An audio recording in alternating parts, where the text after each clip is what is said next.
పది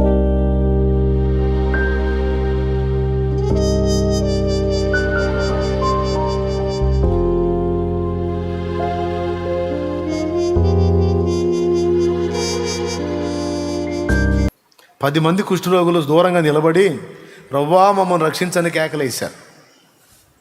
చూశాడు, చేతులు ఎట్లాగా అంత కట్లు కట్టుకొని ఉన్నారు, దగ్గరికి రాకూడదు.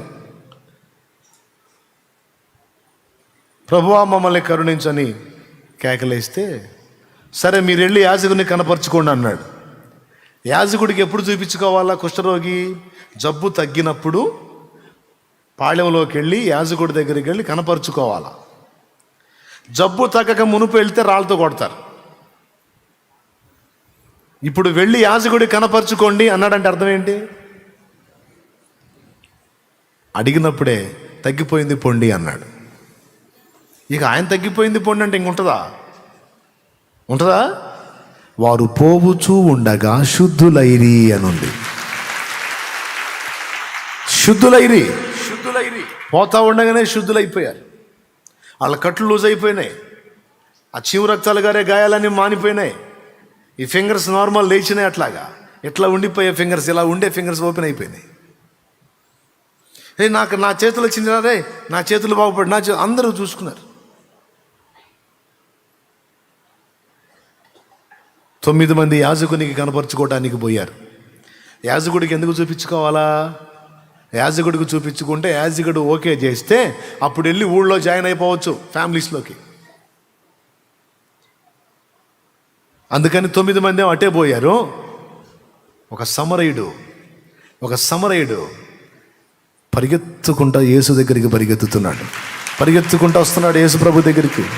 ప్రభా యేసయ్యా అనుకుంటా పరిగెత్తున్నాడు, గావు కేకలేసుకుంటా.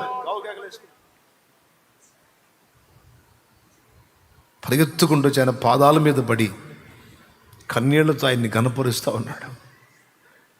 ప్రభా బాగుపడ్డా ప్రభా, ఇదిగో చూడయ్యా, నా చేతులు చూడయ్యా, నా కాళ్ళు చూడయ్యా, నా ముఖం చూడయ్యా, నా సర్వ శరీరము దుర్గంధ భరితము, నా రూపం నేనే చూసుకోలేను. ఇదిగో నేను ఎలాగైపోయానో చూడు ప్రభా, నన్ను బాగు చేసావు ప్రభా, నీ కృతజ్ఞతలు ప్రభా అని ఆయన పాదాల దగ్గర పడి స్తుతిస్తుంటే, స్తోత్రంతో పరిగెత్తితే ప్రభు ఏం చేస్తున్నాడు తెలుసా? వానికెళ్ళి చూడట్లా, దారికెళ్ళి చూస్తున్నాడు.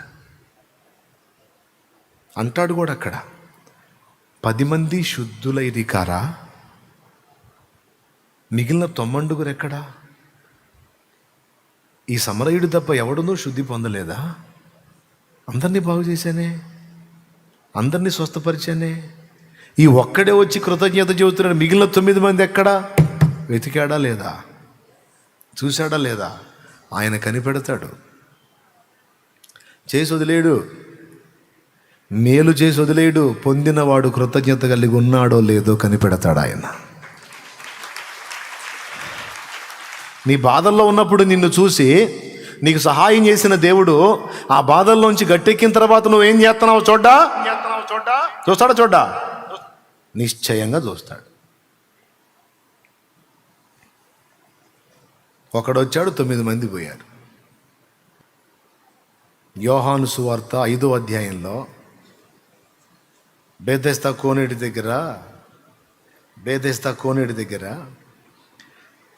38 సంవత్సరాలు జబ్బుతో బాధపడ్డాడు. 38 ఏళ్ళు. ఆ 38 సంవత్సరాల సీనియారిటీ వచ్చింది జబ్బులో. అలాంటి వాడిని బాగు చేశాడు.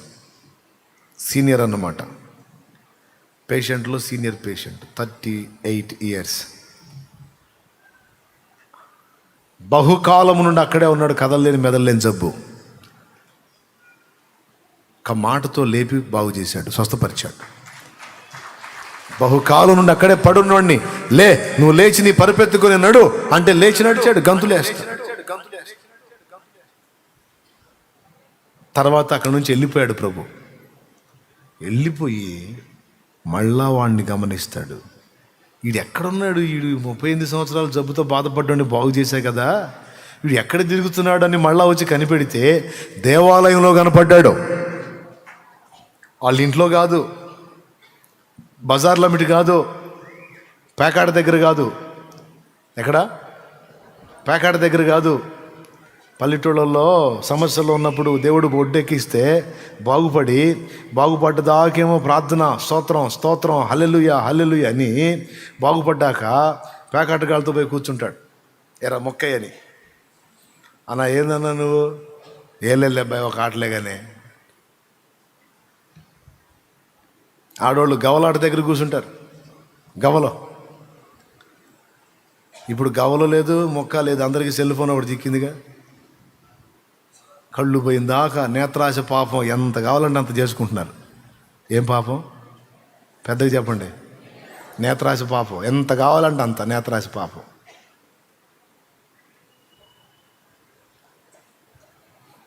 బాగుపడ్డాడు ఒకడే క్లబ్లో పోయి కూర్చుంటాడు.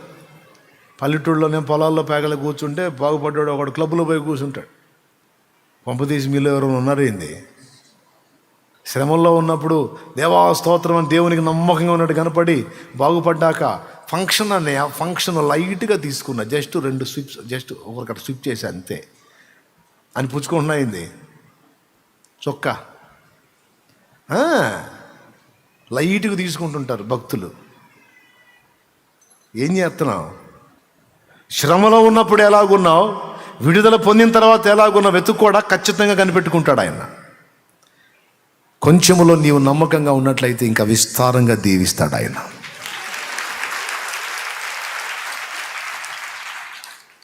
కొద్దిగా అట్లా బ్లెస్ చేసి ఈ వీడి వ్యక్తిత్వం ఏంటి, ఈ మెంటాలిటీ ఏంటి అని గమనిస్తాడు. కృతజ్ఞత కనపడిందా ఇంకా లేవనెత్తుతాడు.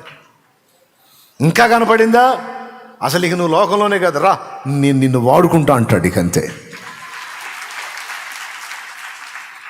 మన బుద్ధిని కనిపెడతాడు ఆయన. దశభాగం ఎందుకు అనుకుని అడిగాడు? నా మందిరంలో ఆహారం ఉండి నిమిత్తము నీ రాబడి అంతట్లోంచి 10వ భాగం తెమ్మన్నాడు కదా. మందిరంలో ఆహారం ఉండినట్లు మాత్రమే కాదు, నిన్నెంకా దీవించాలంటే అసలు నీ దగ్గర ఉన్నది ముందు దాతృత్వంతో నువ్వు త్యాగం చేస్తావో లేదో టెస్ట్ చేస్తాడు ఆయన, పరీక్షిస్తాడు. నీకు కలిగిన దాన్ని నువ్వు దేవుని కొరకు దాతృత్వంతో త్యాగం చేసే బుద్ధి నీ దగ్గర ఉందనుకో, అప్పుడు నువ్వు పట్టజాలనంత విస్తారంగా కుమ్మరిస్తాడు ఆయన. కక్కుర్తి బుద్ధి చూపించకూడదు. అర్థమైందా? ఏం బుద్ధి? కక్కుర్తి బుద్ధి చూపించకూడదు. మనల్ని టెస్ట్ చేయడానికే. ఎక్కడుంది? ఆదికాండం 22లో ఉంది. నాకెళ్ళి చూడండి, ఉంటుందిలే. ఆదికాండం 22లో అబ్రహాముకి 100 ఏళ్ళకి ఇచ్చాడు ఒక కొడుకుని. ఇచ్చిన ఒక కొడుకుని అట్ట చేసి ఇట్ట చేసి ఏదో కాస్త ఒక 16, 17, 18 ఏళ్ల వయసు వాడికి పెంచుకున్నాడు. అంత వయసుకి అప్పుడు తెచ్చి నాకు అంటాడు, దహన బలిగా అర్పించి అంటాడు. ఉన్నదే ఒకడైతే ఆ ఒకడిని తెచ్చి దహన బలికి ఇవ్వమంటే ఏంది అది? ఏమన్నా ఒక 1/2 డజన్ మందిని ఇచ్చావా? ఫోన్లో 5 ఉంటారు, ఒకడిని ఎత్తేనే అనుకోవడానికి. ఉన్నదే ఒకడు. అయితే సిద్ధపడ్డాడు. అబ్రహాము ధైర్యం ఏంటంటే, నా బ్రతుకు మోడు, నేను నా భార్య ఇద్దరం ఎండిపోయిన మోడులకు వీడిని పుట్టించిన దేవుడు వీడి ప్రాణం పోతే మాత్రం తిరిగి బ్రతికించలేడా? వీడిని సజీవ లెక్కలో ఉంచలేడా? అది కూడా నా అంతటా నేనేమన్నా ప్రయోగాలు చేస్తున్నానా? ఆయనే చెప్పాడు, ఇచ్చిన దేవుడే నాకు ఇవ్వమని ఆశించాడు గనుక తప్పకుండా ఇస్తా. ఇచ్చింది నువ్వయ్యా, నీది. ఇదే మాట ఏమన్నాడు చూడు, యెహోవా ఇచ్చినోడు ఆయనే, అడిగినోడు ఆయనే, ఇయ్యకపోదునా? అబ్రహాం మాట. సిద్ధపడితే ఆ బలిని ఆపి ఏమన్నాడు దేవుడు? అబ్రామా, ఆ చిన్నవాని మీద చెయ్యి వేయవద్దు. అబ్రహామా, నీకు ఒక్కడై ఉన్న కుమారుని నాకు వెనుతీయలేదు గనుక ఇదిగో ఆకాశ నక్షత్రముల వలె నీ సంతానమును విస్తరింపజేసేదని అన్నాడు.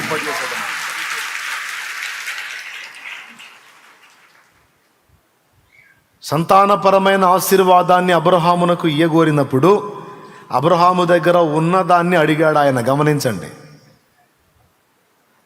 తెలుసా, సారెపతు అనే ప్రాంతంలో విధవరాల దగ్గరికి వెళ్ళాడు ఏలియా. నీళ్లుదే అన్నాడు. పోయింది తేటానికి. ఇదిగో అమ్మా, ఆ చేత్తోనే నా కోసం ఒక చిన్న అప్పం చేసుకొని రా అన్నాడు. భర్త ఉన్న వాళ్ళకే ఫుడ్ ఉండని కరువు కాలం అది.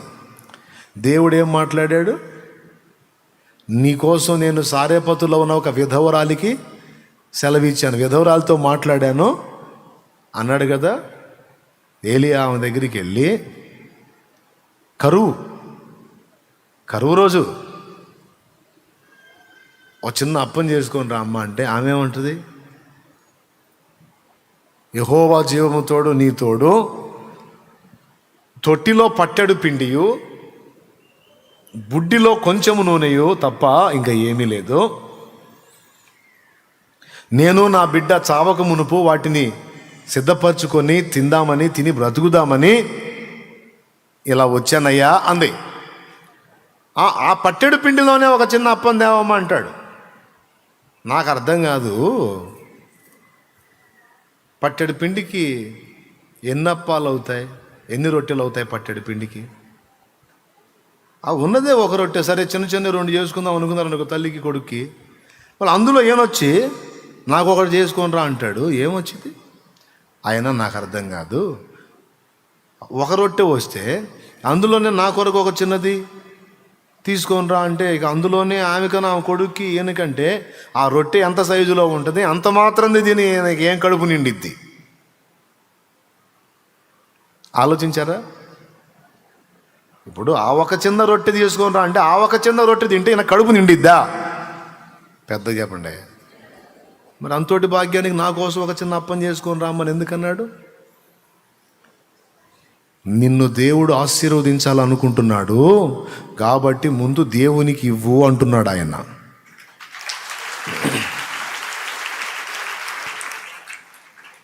దేవుని కొరకు ఇవ్వు. నిన్ను పరీక్షలో పెట్టాడు ఆయన. పాస్ అవు, పో, నేను చెప్పినట్టు చేయిపో. కరువు కాలం తీరినంత వరకు ఆ తొట్టిలో పిండి తరగదు, బుడ్డిలో నూనె తరగదు, పో, చెప్పింది చేయిపోమన్నాడు. దేవునికి స్తోత్రం. ఇవ్వాలనుకున్నప్పుడు ముందు ఉన్నదాన్ని అడుగుతాడు ఆయన, పరీక్షిస్తాడు ఆయన. అబ్రహాముని సంతానపరమైన దీవెన ఇవ్వాలనుకున్నప్పుడు ఏమడిగాడు? నీ కుమారుని తెచ్చి అన్నాడు. ఇక్కడ ఏమైనా ఆహారపరమైన దీవెన కోసం ఏమడిగాడు? అప్పం అడిగాడు, అంటే రొట్టె. ప్రియులారా, పరిశీలిస్తాడు ఆయన. అందులో పాస్ అయ్యామనుకో, అప్పుడు విస్తారంగా, పట్టజాలనంత విస్తారంగా ఇస్తాడు. ఇవ్వబోయే ముందు ఖచ్చితంగా పరీక్షించుకుంటాడు. అసలు ఏంటి వాళ్ళ మెంటాలిటీ ఏంటని టెస్ట్ చేసుకుంటాడు అండి దేవుడు. అబ్రాహాం టెస్ట్ చేసి తర్వాత ఇచ్చాడు. కాబట్టి అందరికీ అర్థమైందని అనుకుంటున్నాను. ఎంతమందికి అర్థమైంది? ఏమర్థమైంది? ఆయన గమనిస్తూ ఉంటాడు. కాబట్టి మీరు అందరూ కూడా కృతజ్ఞతాహీనులై ఉండకుడి, కృతజ్ఞత గలవారై ఉండండి. శ్రమానుభవంలో కంటే కూడా సుఖానుభవంలో ఉన్నప్పుడే నీకు డేంజర్. శ్రమల్లో ఉన్నప్పుడు నువ్వు భద్రతలో ఉన్నట్టే. శ్రమ తీరిన తర్వాత నెమ్మది గల దినాల్లోకి వస్తావు చూడు, అప్పుడే నీకు డేంజర్. అందులో నువ్వు కాపాడబడాలి. ఎందుకంటే దావీదు శ్రమ కొలిమిలో ఉన్నప్పుడు భద్రంగా ఉన్నాడు. ఆ శ్రమంతా తీరి రాజై భోగాల్లోకి వెళ్ళిన తర్వాత ఇలాంటి దరిద్రగొట్టు పని చేయాల్సి వచ్చింది. కాబట్టి ఎప్పటికప్పుడు మనసుకు బుద్ధి చెప్పుకుంటూ ఉండాలి, గతాన్ని గుర్తు చేసుకుంటూ ఉండాలి. 23వ కీర్తనలో ఏం పాట పాడాడు? జస్ట్ 4-5 రిఫరెన్స్లు చూపిస్తా, టప్ టప్ అని నోట్ చేసుకో. 23వ కీర్తన. యెహోవా మా కాపరి, యేసయ్య మా ఊపిరి. ఓకే. యెహోవా నా కాపరి, నాకు లేమి. పచ్చిక గల చోట్ల ఆయన నన్ను, శాంతికరమైన జలముల యొద్దకు ఆయన నన్ను తన నామమును బట్టి ఆయన నీతి మార్గములలో నన్ను నడిపించుచున్నాడు. గాఢాంధకారపు లోయలలో నేను సంచరించినను ఏ అపాయమునకును భయపడను. నీవు నాకు తోడై ఉందువు, నీ దుడ్డు కర్రయు నీ దండమును నన్ను ఆదరించును.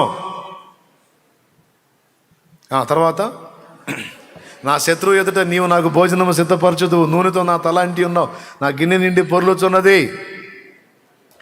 గొర్రెలు కాసే కాపరి కాబట్టి గొర్రెలకు ఒక కాపరిగా తను ఎలాగ అన్ని విషయాలు చూసుకుంటాడో, నేను కూడా ఆయన మేపే గొర్రెను కాబట్టి, నాకు ఆయన కాపరి కాబట్టి అన్నీ ఆయన నాకు అలానే చూసుకుంటాడు. ఇది గొర్రెల కాపరి అనుభవం.